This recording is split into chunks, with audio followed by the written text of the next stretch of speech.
여러분 안녕하세요.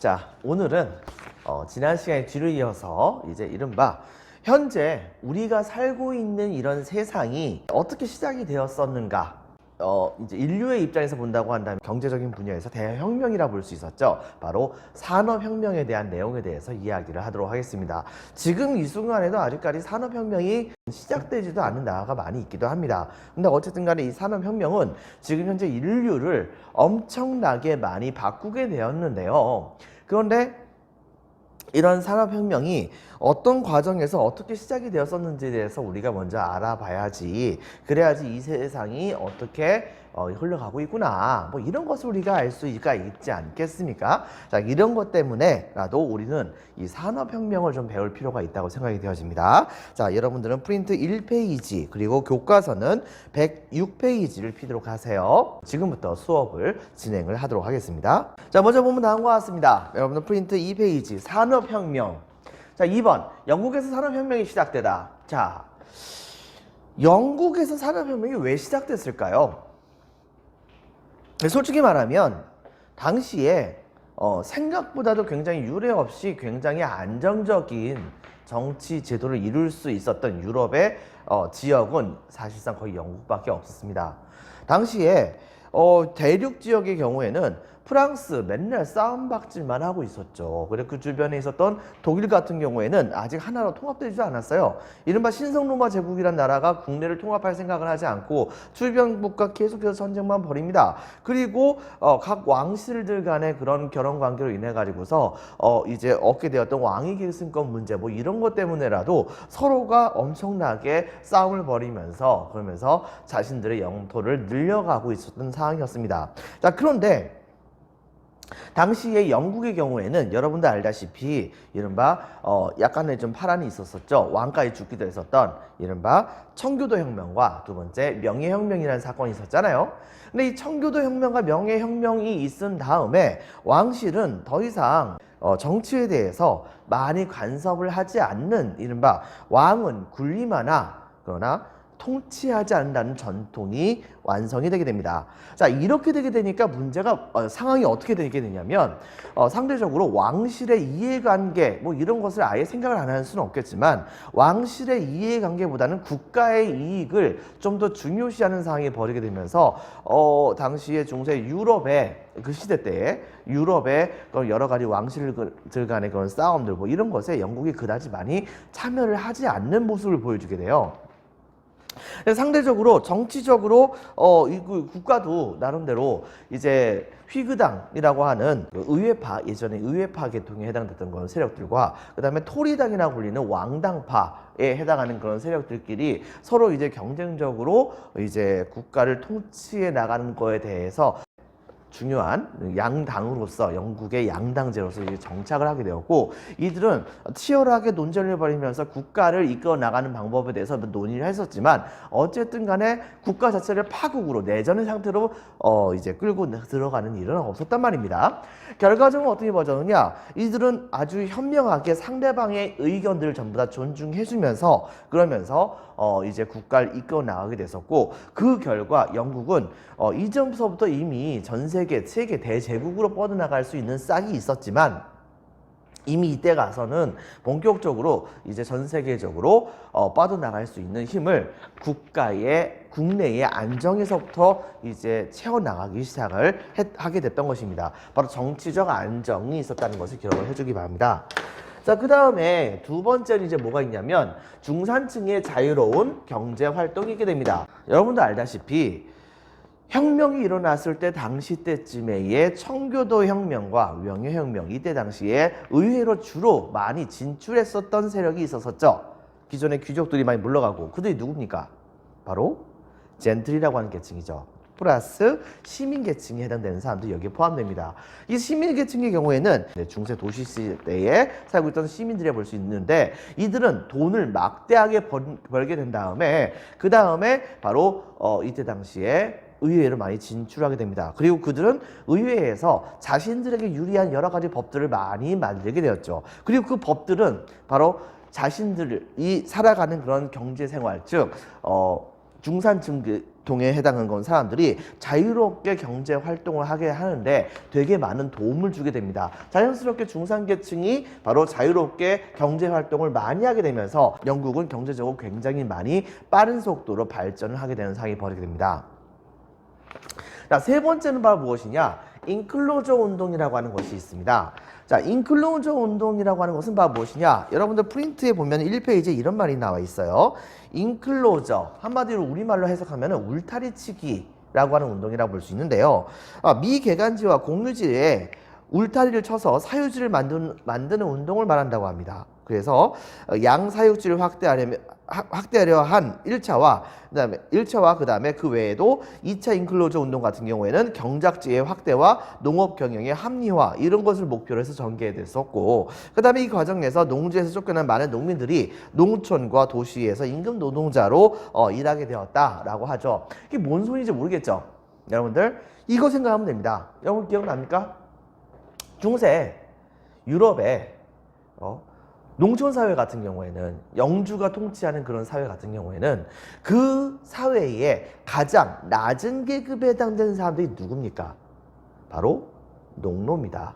여러분들. 자, 농노인데 이제 상황이 어떤 상황이 됐느냐? 자, 영주가 자, 이렇게 성을 갖고 있죠? 자, 성을 갖고 있다고 한다면 영주가 살고 있는 집 근처로 바로 이제 강물도 흘러가고, 예?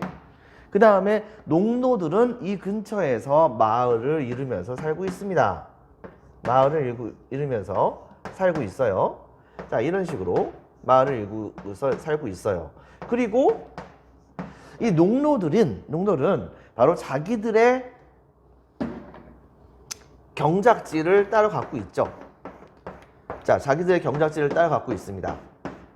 자기들의 경작지를 따로 갖고 있습니다. 하지만은 일주일에 2번, 3번 혹은 많으면 4번 정도까지 바로 영주가 직접 경영하는 농토에 가가지고서 거기를 또 농사를 지어주는 모습을 보여주기도 합니다. 영주시 경지, 그 다음에 농노의 경작지.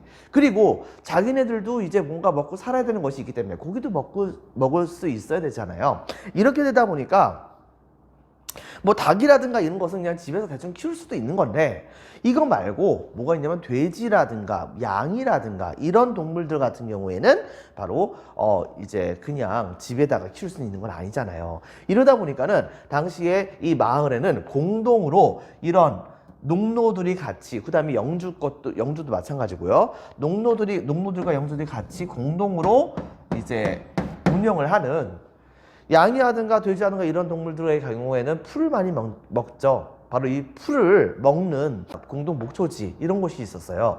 자, 이런 곳이 있었고, 그 다음에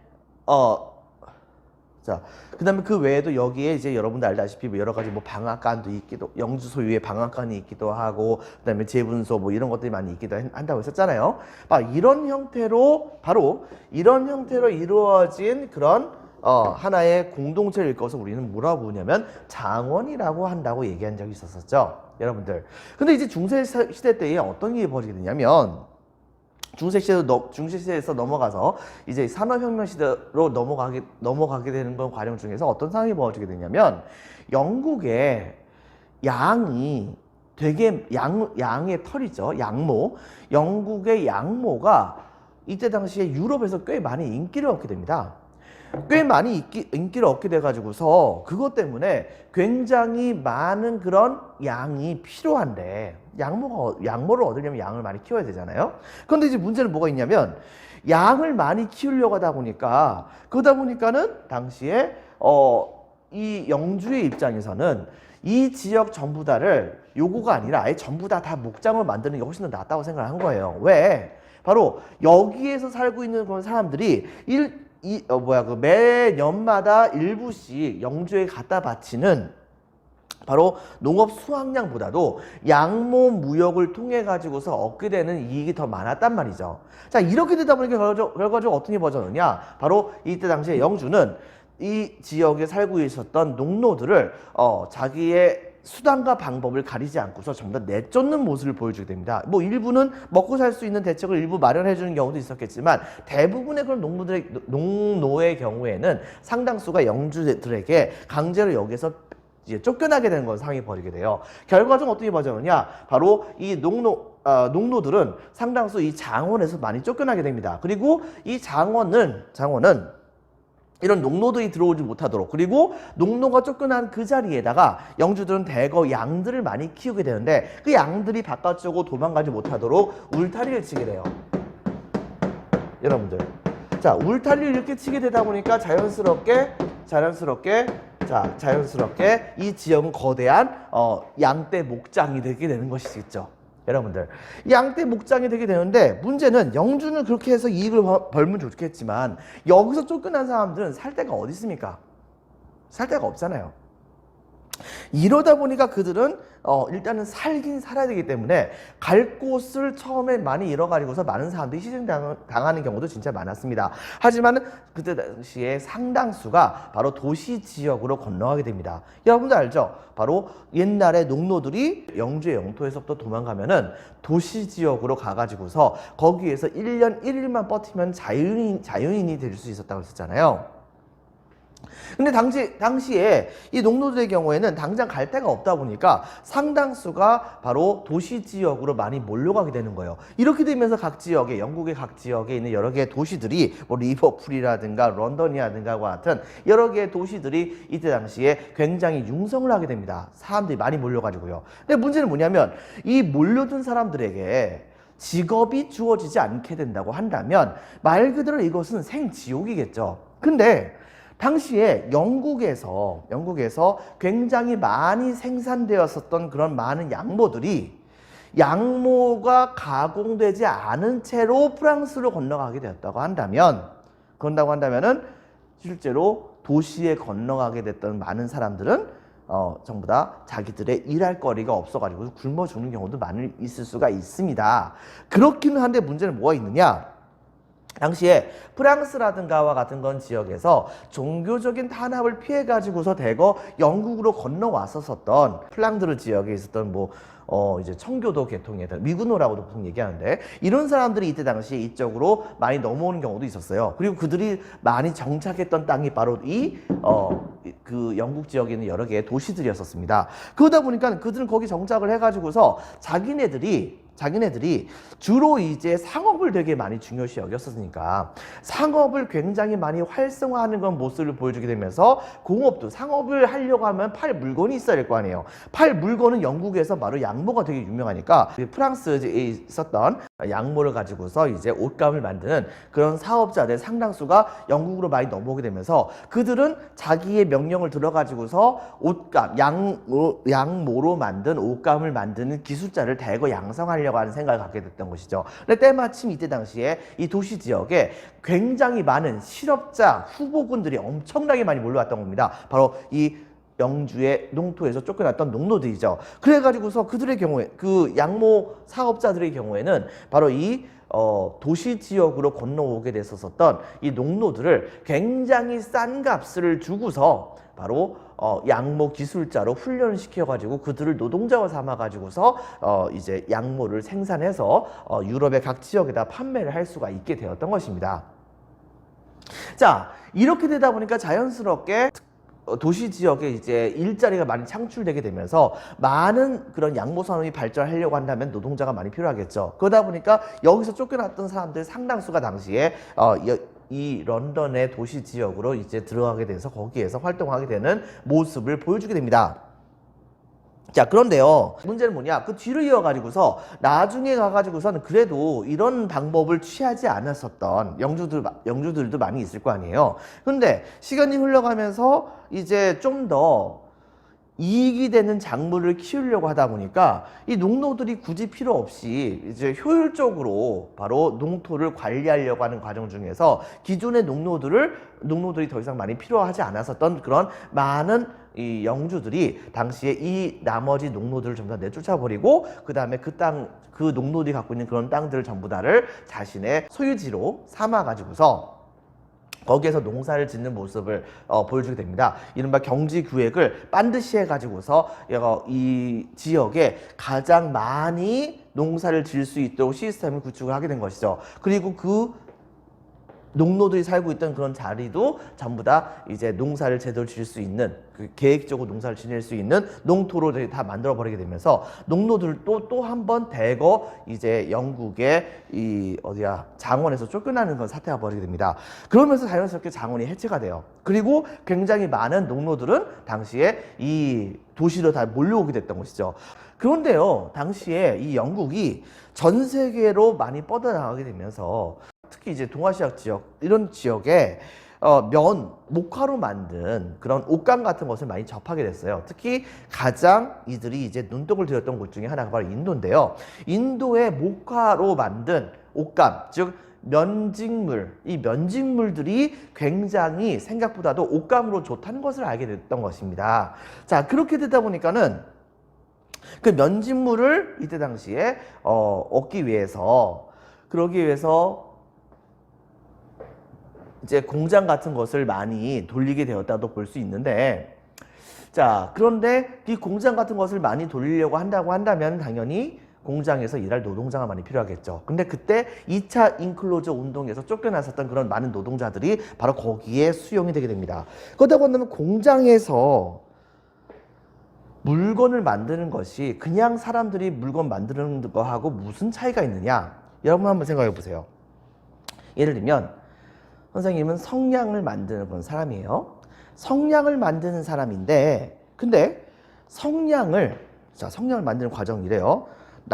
나무를 성냥 갭이처럼 그저 아주 작게 만든 다음에, 그 다음에 거기에다가 유황을 입혀요. 유황을 입히고, 그 다음에 요만한 네모 각을 만들어서, 그래서 거기다 성냥을 뭐 한 각당 한 50개 정도 집어넣는다고 한다면 50개를 다 일일이 개수를 세가지고 집어넣습니다. 집어넣은 다음에 바로 성냥각을 집어넣는 그런 종이를 만들고, 그 옆에다가는 이제 부싯돌 역할을 하는 성냥을 칙 하고 칠 수 있는 그런 거칠거칠한 부분 있죠. 그 부분을 이제 얇게 입히는 거예요. 그렇게 해서 판매합니다. 선생님 혼자서. 이렇게 해가지고서 선생님이 혼자서 그렇게 성냥각을 만드는 그 속도가 더 빠를까요? 아니면 여러 명이 전담해서 성냥을 만든다고 한다면 성냥갑만 만드는 사람 따로 갖다 놓고, 그 다음에 성냥개비를 만드는 사람 따로 만들어 놓고, 그 다음에 성냥개비에다가 유황을 입히는 건 사람을 따로 만들어 놓고, 여러분들, 그리고 성냥각에다가 부싯돌을 대체하는 그런 거칠거칠한 부분을 붙이는 그런 작업을 하는 그런 사람을 따로 만들어 놓고, 이렇게 해가지고서 공정별로 사람들을 나누어 가지고서 배치하고, 한 5명 정도 배치해 가지고서 이 물건 만드는 거 하고, 그냥 처음부터 끝까지 나 혼자 다 만든 바로 5명의 기술자, 이 5명하고 서로 성냥각을 만드는 내기를 한다고 한다면 누가 더 많이, 어느 쪽이 더 많이 만들겠습니까? 여러분들, 바로 공정별로 나누어 가지고서, 성냥을 만드는 공정별로 나누어 가지고서 바로 성냥을 만드는 쪽이 훨씬 더 많이 성냥을 만듭니다. 이른바 이것을 일컬어서 우리는 분업의 효과라고 볼 수 있는데요. 바로 그런 분업의 방식으로 물건들을 대량으로 만드는 그런 방법이 영국에서 되게 많이 활성화가 된 겁니다. 그것을 일컬어서 우리는 뭐라고 보냐면 공장제 수공업이라고 얘기해요. 공장의 형태로 사람들이 일일이 손을 써가지고서 물건을 만든다라고 해서 공장제 수공업이라고 얘기하는데, 그런데 거기에서 갑자기 이제 증기기관이 등장을 해가지고, 그래가지고 증기기관의 그 힘을 이용해서 공장을 돌리는 그런 시스템이 구축이 되게 됩니다. 그런 형태를 일컬어서 우리는 뭐라고 보냐면 공장제 기계공업이라고 얘기를 하죠. 여러분들, 공장제 기계공업을 통해 가지고서 계속해서 물건을 만들게 되다 보니까, 여러분 생각해 보세요. 사람은 한 8시간 일하고 나서 피곤하죠. 피곤하면 일의 능률이 떨어지잖아요. 근데 기계의 경우에는 계속 뗄값만 주면 그러면 이것은 24시간 계속해서 기계가 돌아갑니다. 물론 100% 24시간 다 기계가 돌아가는 것은 아니지만요. 이렇게 되다 보니까 결과적으로 어떻게 벌어지느냐, 24시간 물건을 많이 만들게 되면서 결과적으로 이들은 대량 생산 체제를 갖추게 되는 것이죠. 여러분들, 자, 이런 식으로 하게 되다 보니까 자연스럽게 이런 공장제 기계공업과 대량 생산 체제를 갖추는 과정 중에서 바로 인클로저 운동으로 노동력이 풍부한 그런 것이 같이 여기에 결합이 되게 된다고 한다면, 이 시너지 효과는 상상을 초월할 정도로 엄청나게 크게 경제 분야에서 방향을 일으킬 수밖에 없겠습니다. 바로 그 과정 중에서 여러 가지 부분에서 이제 사람들은 당연히 이때 당시에 만들어졌던 많은 그런 기계들이 전부 다가 철로 만들어졌고, 그 철로 만들어진 기계가 연료로 사용하는 것이 바로 석탄이다 보니까 철과 그 다음에 석탄이 매우 중요한 바로 이제 자원으로서 이제 인식을 하게 되었고, 근데 하필이면 그때에 바로 이 영국에서는 이 철과 석탄이 많이 나고 있던 상황이었었고요.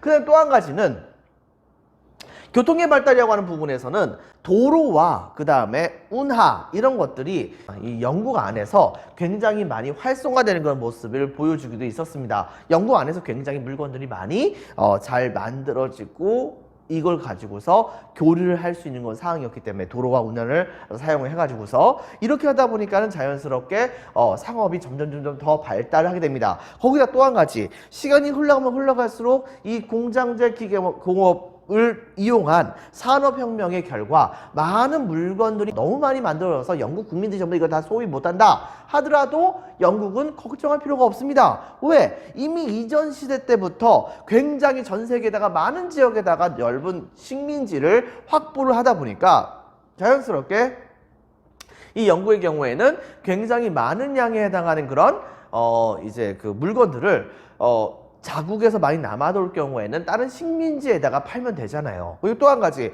자국에서 공업을 일으켰는데 그 공업의 원료가 되는 것이 영국에서 더 이상 없다고 한다면 식민지를 정복해서 거기에서 뺏어와도 되는 거지 않습니까? 혹은 거기에서 만들어 와가지고 영국에다가 보급하는 것도 가능하지 않습니까? 이때 당시에 그것이 모두 가능했던 것이 바로 이 영국이 그만큼 넓은 식민지를 확보했기 때문이야 볼 수 있는 것이겠습니다. 자, 이런 것을 여러분 같이 기억을 해주기 바랍니다. 자, 그거에 따라서 한번 프린트를 한번 살펴볼게요.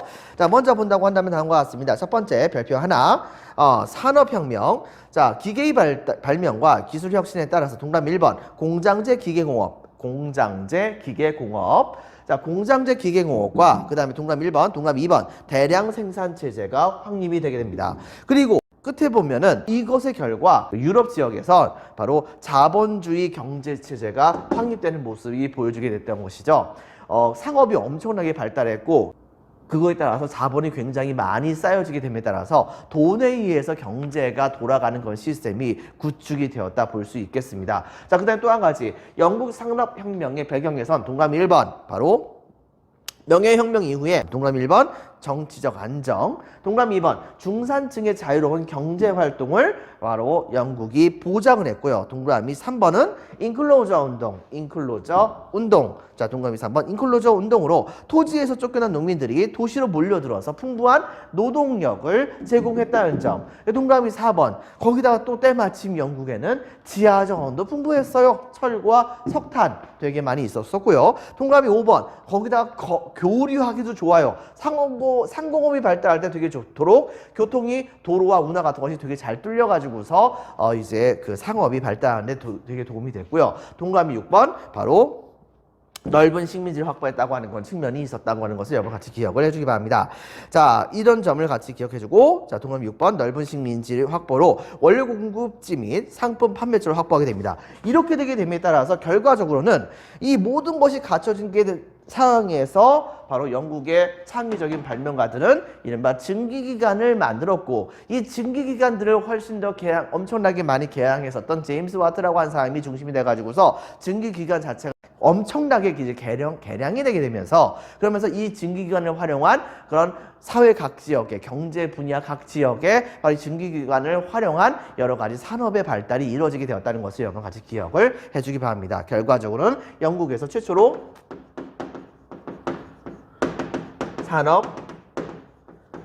산업혁명이 이루어지게 되었다라고 하는 것을 여러분 같이 기억을 해주기 바랍니다. 자, 그 다음에 이제 동그라미 3번에 공장제 기계공업에 어떻게 등장했었는가에 대해서 살펴볼 필요가 있겠습니다.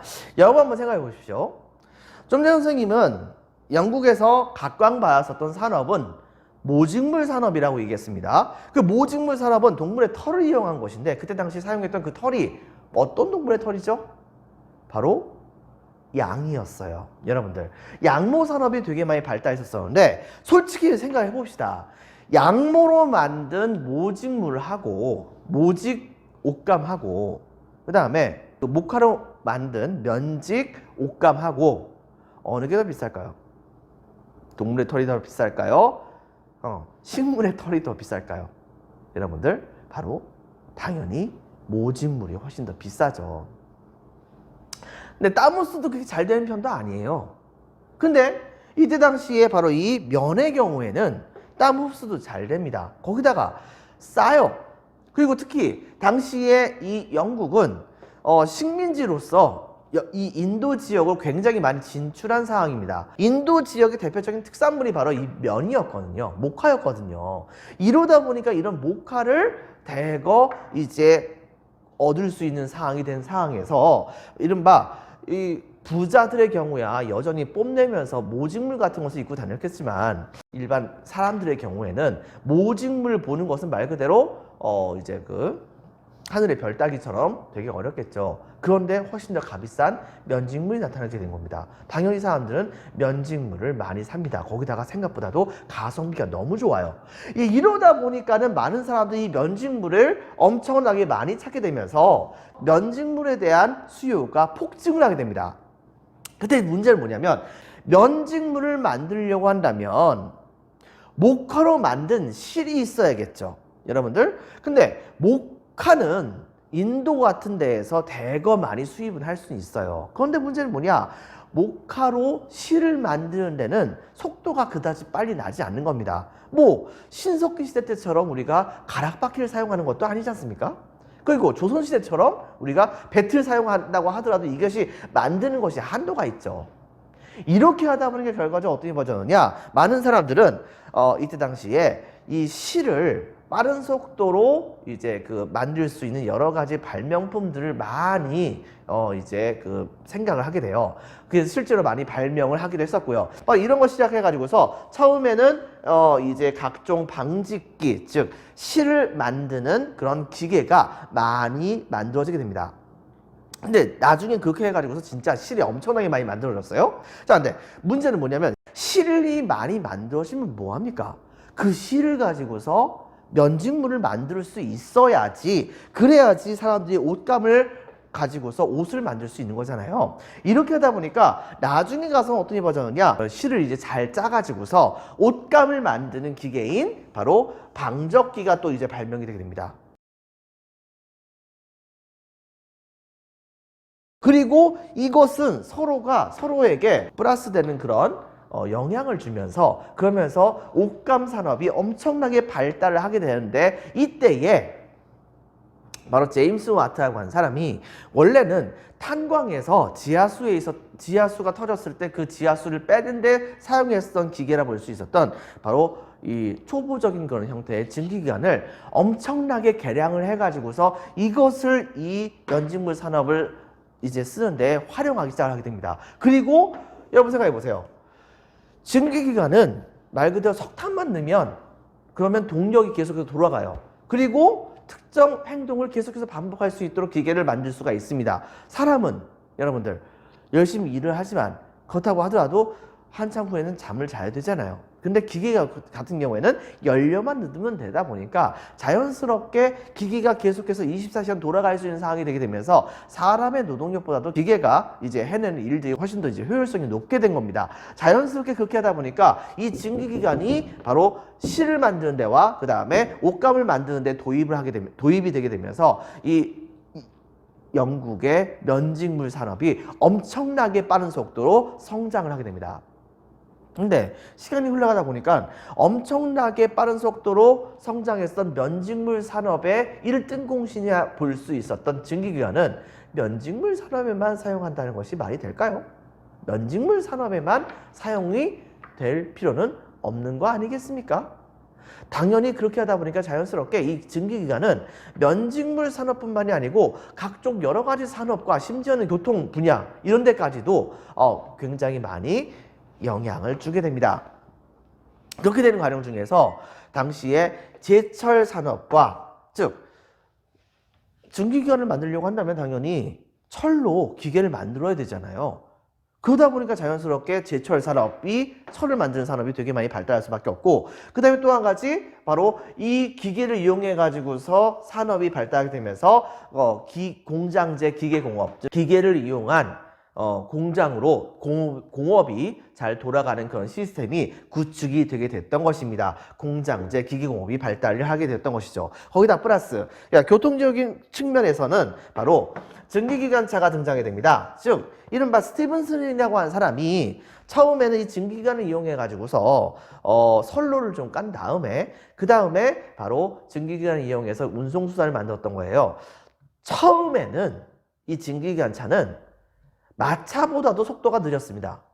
근데 이제 문제는 뭐냐면 비록 마차보다 속도는 느리긴 했었으나 그러나 당시에 마차보다는 훨씬 더 많은 사람들을 수송을 할 수가 있었었죠. 일종의 교통수단의 혁명이 일어나게 됐던 것입니다. 이렇게 되다 보니까 자연스럽게 바로 이 증기기관차가 점차 효율을 이제 많이 높여가게 되면서 그러면서 바로 엄청난 영향을 이제 교통 내에서의 영향을 끼치게 됐던 것입니다. 철도가 각 지역에 많이 깔리게 되었던 것이라 볼 수 있겠죠.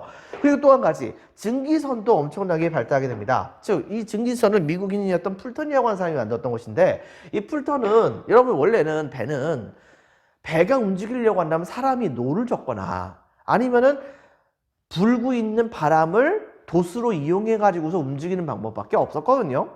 그런데 이때 이 풀턴이라고 하는 사람은 증기기관을 바로 배에다가 적용시킨 겁니다. 예를 들면 배가 이렇게 있으면 이 가운데다가 거대한 물레바퀴를 만드는 거예요. 거대한 물레바퀴를 만든 다음에 이 속에다가 증기기관을 꼽아 가지고서 이걸 돌리게 만드는 거죠. 그리고 이것이 양쪽에 이렇게 있다고 생각을 해보세요. 그렇다고 한다면은 배가 전진과 후진을 마음대로 할 수 있는 거 아니겠습니까? 이 물레바퀴가 증기기관을 이용해가지고 돌아가면서요. 여러분들, 바로 이런 형태의 꼭 이거 무조건 이런 형태만은 아니었지만 뭐 이런 형태의 그런 배들이 바로 세조정치 시기 때와 그 다음에 흥선대원군이 권력을 잡았을 때 우리나라에 왔던 겁니다.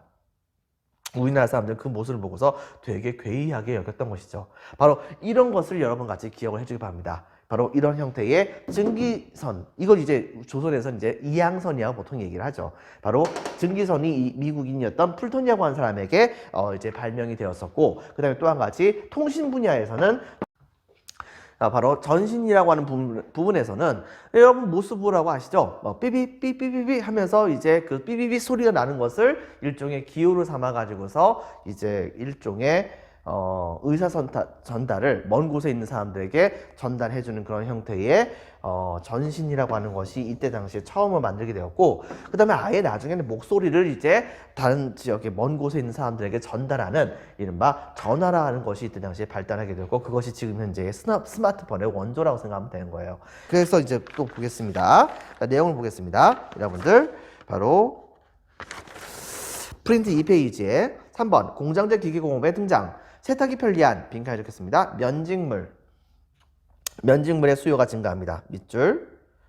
그 다음에 다음 줄에 면직물 공업의 각종 빈칸에 밑줄 치겠습니다. 방직기, 실 뽑는 기계 밑줄. 그 다음에 또 밑줄 치겠습니다. 방적기, 천 짜는 기계, 이것들이 발명되게 됩니다. 제임스 와트 박스 밑줄 칩니다. 개량한 빈칸에 적혔습니다. 증기기관.